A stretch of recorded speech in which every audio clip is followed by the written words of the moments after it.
Are you doing what I think you're doing? Guess what we're doing? We getting ready for the season? Hey, it's the reason for the season is to de-winterize the RV so we can hit the road, baby. Oh, I am so excited. So de-winterizing is much simpler than winterizing.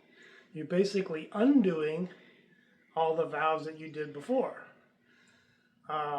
Except that you don't have to put the pink fluid in. So you're flushing the pink fluid out. So it's faster? It's much faster. Now we have a shortcoming here. If you'll look behind you, we were trying to run some water over to the RV, but we do not have enough hose. So it's long enough to hook the pressure washer up to wash with because the wand hose is pretty long. But that doesn't help with trying to fill the tank and flush the water out. So we're not going to do that part of the step. We'll do that at our first campsite, and then we'll fill. You don't have to fill the tank. You just have to run the water long enough for the pink to turn white or clear, and it's done.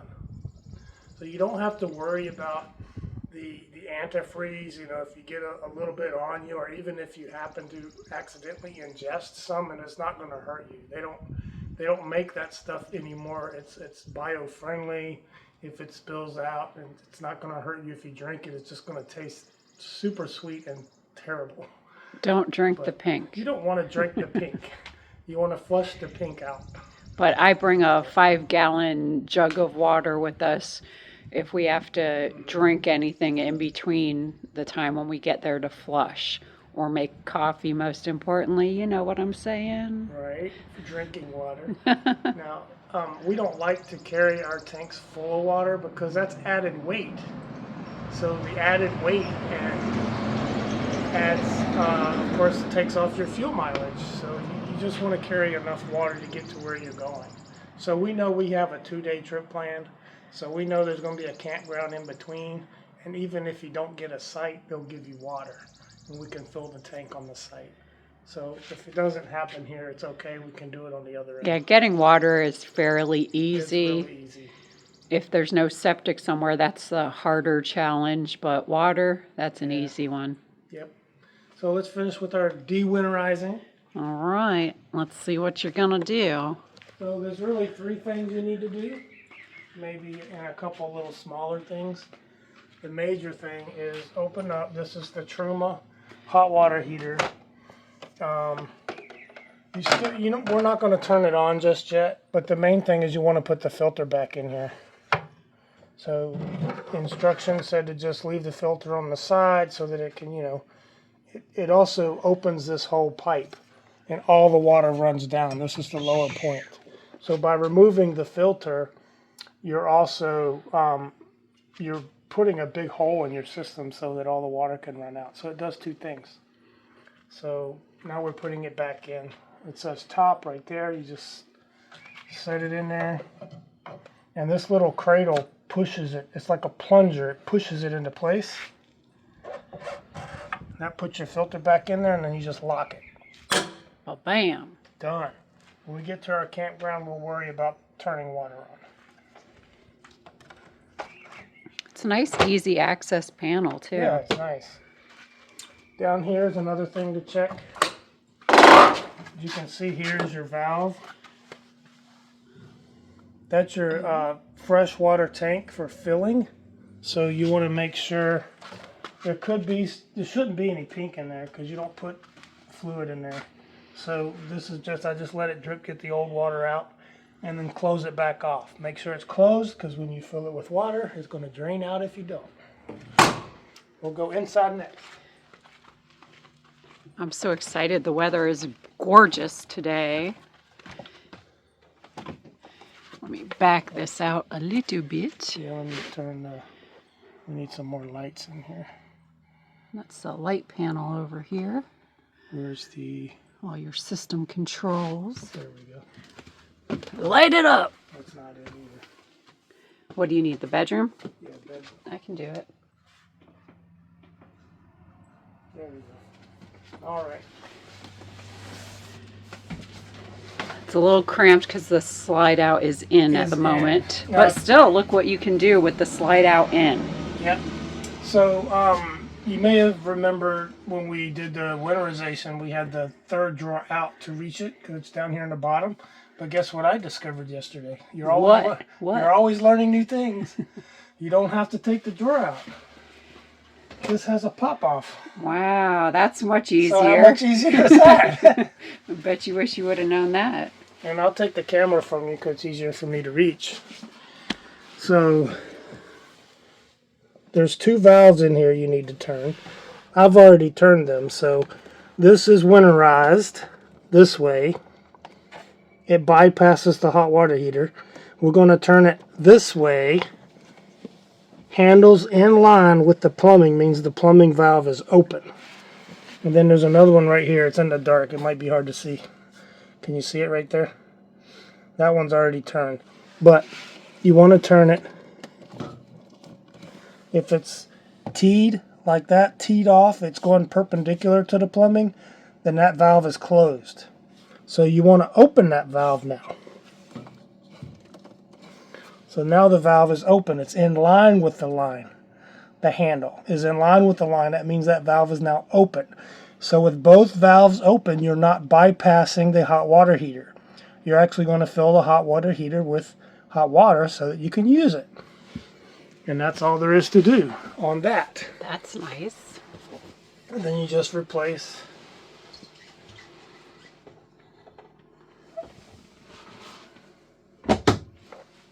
Easy peasy. Yeah, I like it. And that's it? Nope, we got one more thing outside. One more thing. That's all in here. Let me scooch around. You know how exciting it is getting ready to hit the road. Also, I have to remember all the little projects. Like I want to do a line of caulking on the shower, so I got to bring that with us. Sometimes it's easier to do some of the little things while you're on the road. Okay, there are a couple things here. To drain your lines, there's some T-valves here. Way down in there. Yeah. When you open them, I've already opened them today, but when you open them, you might have some pink in the lines, and it's going to take water to flush the rest of it out. But this is the lowest point in your water system, hot and cold.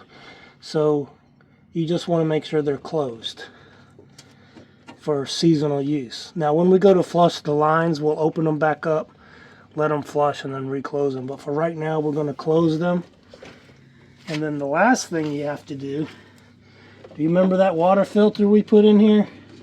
The water filter blocker, because we didn't want to fill this up with antifreeze, and we took the filter out so it wouldn't get damaged. Yeah. So this is kind of like a house filter. This has an onboard water filter, so you don't have to use those blue ones that you see at water spigots. So there's going to be some water in here probably. I say probably. All right.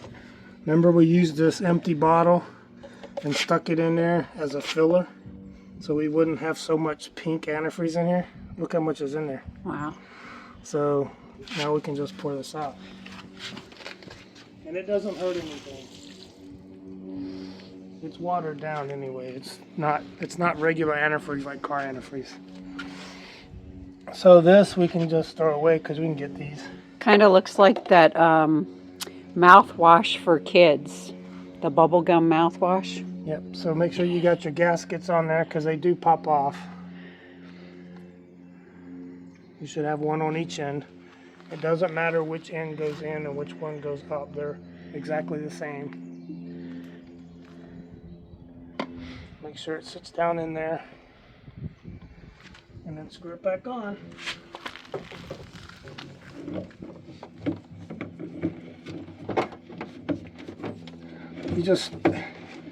You start it by hand.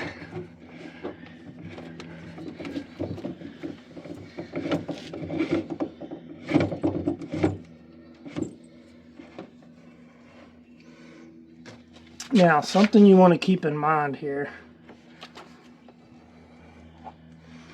As you start to use this wrench to tighten it up, you don't have to over tighten it. You just need it a little more than snug maybe. Just like the oil filter in your car, huh? Yeah, it is. You don't want to just do it like this when you start getting some pressure on there, because you could actually break the bracket that it's sitting on. This bracket is just screwed into plastic. Yep. So if you just go wrenching on this, it might break. I broke the one that was in my house in Ocala once or twice. So the plumbing on these things is very fragile. So you want to hold the top to just reinforce it. And then you can push against your hand so that the plumbing is not taking the brunt of the pressure that you're exerting as you're tightening this on. Okay, I think that's good. I just leave the wrench in here. In fact, right under the water filter is a good spot. That's really it. And then I had this water hose out. We'll just stick it back in there. Too bad that's not long enough to give you the length you need to get the hose over here. Yeah. You need a lot of hose for that.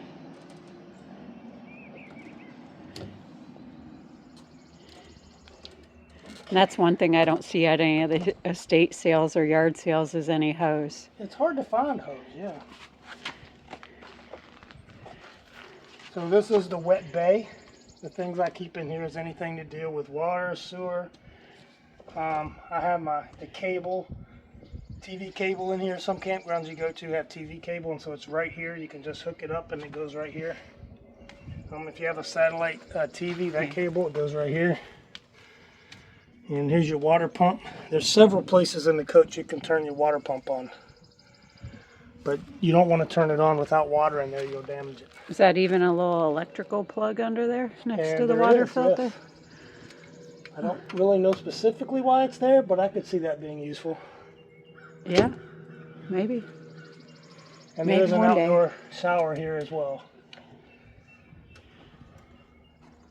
I was just making sure it was closed.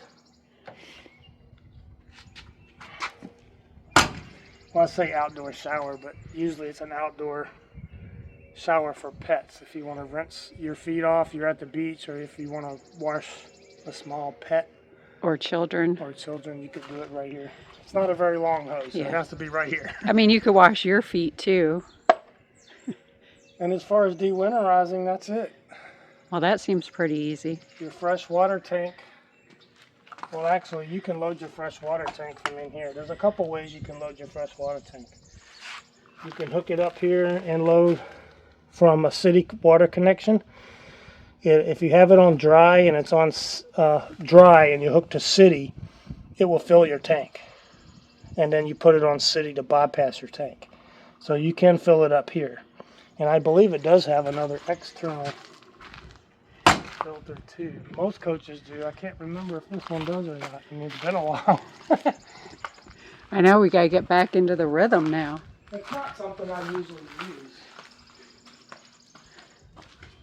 Oh, here it is right here. So this will fill your fresh water tank too. Just make sure you don't overfill. Put the hose, you know. We've used it a few times, I remember. But with our new tire pressure monitoring system we installed on this thing, hey, we're all winterized. I can't really test for leaks because I can't get the water over here to it. But And like I said, there's a few projects we want to do on the road. I know there's some of the drawers that keep falling off the railing. Maybe if you can bring the drill or whatever, or do it today, you can take care of that issue. could put a couple of screws in there. That'll make them harder to take out. You'll have to unscrew them. But you can screw them in, they won't come out. Well, you'll have to decide. Would you rather fix it every single time you open the drawer? Or how often do you take the drawers out? I like to fix the latches is what I'd like to do. For the latches to actually work and stay connected. But, it's probably cheap China crap. Who knows, Well, either way, it would be nice to take care of that Yeah. So When we went to Alaska, we took a lot of stuff with us. Like, it was a little insane how much stuff we got with us. well, that's because we didn't have a home at that point or a home base. Yeah. So whatever we owned, we had with us. So now we just have the bare essentials. We just have Which a is couple nice. chairs in there. This is for the sewer. I put it over here because it has some weight to it, and if it's bouncing around back there, it can break something.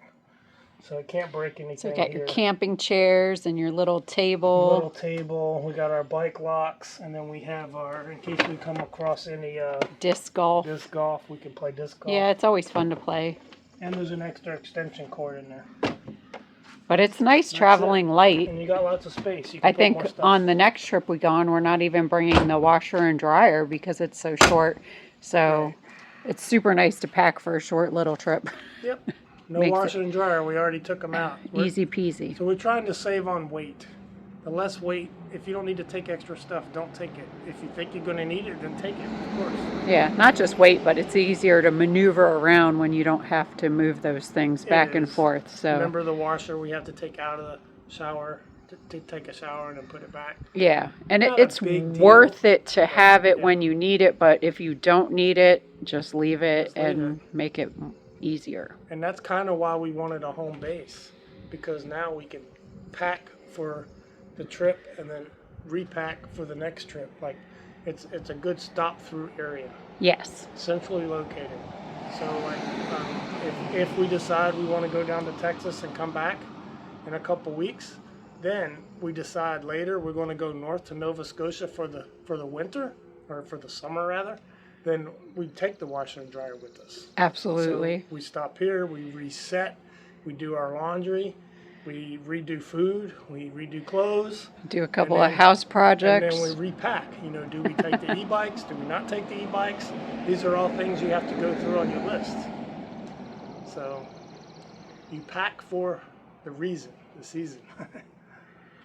All right, That's all so I got. let's get packing. Let's get it.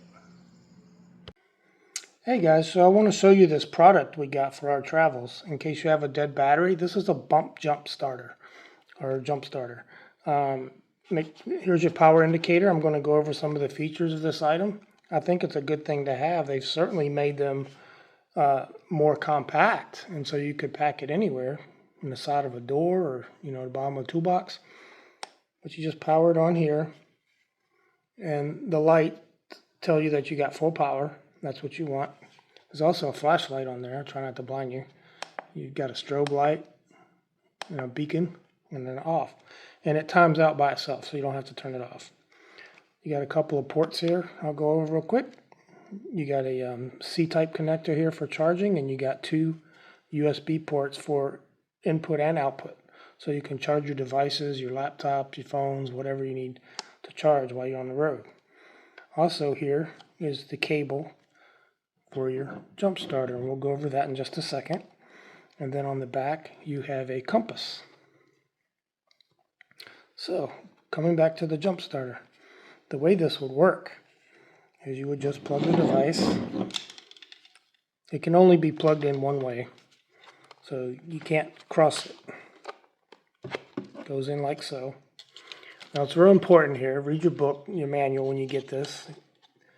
Your red goes on your positive terminal, the black on your black terminal. Usually the cables on your batteries are also colored, and the positive terminal, the red, normally has a cover on it so you can identify it easily. So remove that cover or just push it back. It's usually a rubber boot. You just clamp these onto the terminals, and then it has a boost button here. You push the boost button, and if it's correct, it'll light up green. If you've crossed them and you have them on wrong, it'll tell you to reverse them and a red light will come on. So as soon as you have the green light, you can go ahead and boost. We'll go ahead and disconnect that for now.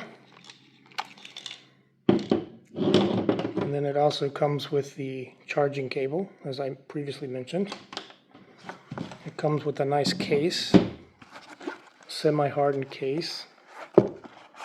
It goes down behind the flat, and then your cables go in here.